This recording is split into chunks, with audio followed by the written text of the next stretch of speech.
میاں بیوی کے تعلقات میں کچھ ایسے مسائل ہیں جن کو ہم معمولی سمجھتے ہیں، حالانکہ شریعت میں وہ سنگین جرم ہے۔ کبھی کبھار لوگوں کو لگتا ہے کہ یہ بے حیائی کی بات ہے، یہ بے حیائی نہیں ہے، یہ شریعت کا علم ہے۔ اگر ہم اس طرح کی باتیں اپنی خواہش کے مطابق کریں تو یہ بے حیائی ہے۔ پہلا گناہ جس کو میاں بیوی کے تعلقات میں معمولی سمجھا جاتا ہے وہ یہ ہے کہ بیوی کا اپنے شوہر کو ہم بستری سے انکار کرنا، اپنے شوہر کو نزدیک آنے سے روکنا۔ جامع ترمذی میں یہ روایت ہے کہ آپ صلی اللہ علیہ وسلم نے فرمایا، جب شوہر اپنی بیوی کو ہم بستری کے لیے بلائے تو عورت پر واجب ہے کہ وہ فوراً اپنے شوہر کی بات مان لے، بات سوائے شرعی عذر کے، یعنی حیض و نفاس وغیرہ ہو تو ایک الگ بات ہے، لیکن اگر عذر نہیں ہے تو آپ صلی اللہ علیہ وسلم فرماتے ہیں کہ وہ عورت فوراً اپنے شوہر کی بات مان لے،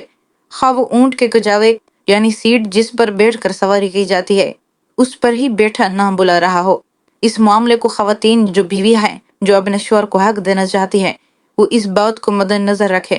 کہ جب اس معاملے میں کوتاہی ہوتی ہے تو انسان دوسری جگہ اپنی خواہش پوری کرنے لگ جاتا ہے اور یہ بات پھر بھی برداشت نہیں کر سکتی، اس لیے شریعت نے اس معاملے کی اہمیت بیان کی ہے۔ دوسری روایت صحیح بخاری کی ہے کہ آپ صلی اللہ علیہ وسلم نے فرمایا، جب شوہر اپنی بیوی کو ہم بستری کے لیے بلائے اور بیوی انکار کر دے اور شوہر اپنی بیوی سے ناراضگی کی حالت میں سو جائے تو جب تک وہ ناراضگی کی حالت میں سوتا رہے گا فرشتے بیوی پر لعنت بھیجتے رہیں گے۔ دوسرا گناہ جس کو میاں بیوی کے تعلقات میں معمولی سمجھا جاتا ہے جبکہ شریعت میں اس کی سخت سزا ہے، وہ یہ ہے کہ عورت کا بغیر کسی عذر کے شوہر سے طلاق کا مطالبہ کرنا۔ آپ صلی اللہ علیہ وسلم نے فرمایا، بغیر عذر کے خلع لینے والیاں، اپنے شوہر سے چھٹکارا حاصل کرنے والیاں، گھر کو اجاڑنے والیاں اس امت کی منافق عورتیں ہیں۔ دوسری روایت میں فرمایا، جس عورت نے بغیر کسی سبب کے اپنے خامد سے طلاق طلب کی اس پر جہنم واجب ہے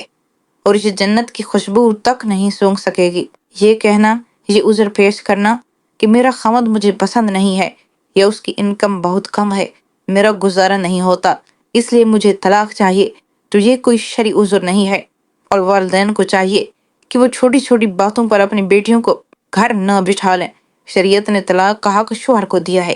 اور یہ کتنی ہی عجیب اور بری بات ہے کہ ایک مسلمان بیٹی اس چیز کی ڈیمانڈ کر رہی ہے جس کا شریعت نے اس کو حق بھی نہیں دیا۔ تیسرا گناہ جو میاں بیوی کے تعلقات میں عام طور پر ہوتا ہے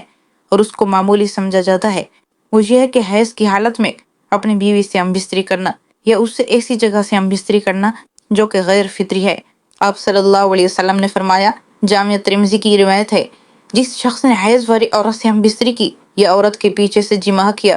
تو وہ شریعت کا منکر ہے، اس نے شریعت کا انکار کیا اور کبیرہ گناہ کا مرتکب ہوا جس پر توبہ استغفار واجب اور ضروری ہے۔ چوتھا گناہ میاں بیوی کے تعلقات میں جس کو معمولی سمجھا جاتا ہے وہ یہ ہے کہ کسی غیر محرم عورت یا مرد کے ساتھ اکیلے میں ملاقات کرنا یا کسی عورت یا مرد سے ہاتھ ملانا۔ یہ بہت بڑا سخت گناہ ہے۔ نبی اکرم صلی اللہ علیہ وسلم نے فرمایا، جامع ترمذی کی روایت میں ہے کہ جب بھی کوئی آدمی کسی غیر محرم عورت کے ساتھ تنہائی میں ملتا ہے تو دو نہیں ہوتے، تیسرا ان میں شیطان ہوتا ہے۔ اور آپ صلی اللہ علیہ وسلم نے فرمایا، تم میں سے کسی شخص کے لیے لوہے کی کیل لے کر اپنے سر میں ٹھوک لینا زیادہ بہتر ہے بجائے اس کے کہ وہ کسی غیر محرم عورت کو چھوئے۔ اور ہمارے ہاں یہ تو ایک معمولی بات ہے، یہاں تو کلے لگایا جاتا ہے۔ کہا جاتا ہے کہ ایک بار ایک خاتون جس کو شریعت کا علم نہیں تھا وہ مدینہ میں آپ صلی اللہ علیہ وسلم سے بیعت لینے آئی اور آپ صلی اللہ علیہ وسلم کے آگے اپنا ہاتھ بڑھایا۔ آپ صلی اللہ علیہ وسلم نے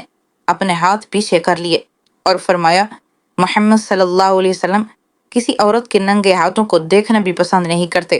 اور آپ صلی اللہ علیہ وسلم نے اپنا چہرہ مبارک عورت سے پھیر لیا۔ اللہ تعالیٰ سے دعا ہے کہ اللہ تعالیٰ ہمیں دین اور شریعت کو صحیح سمجھنے کی اور اس پر عمل کرنے کی توفیق عطا فرمائے۔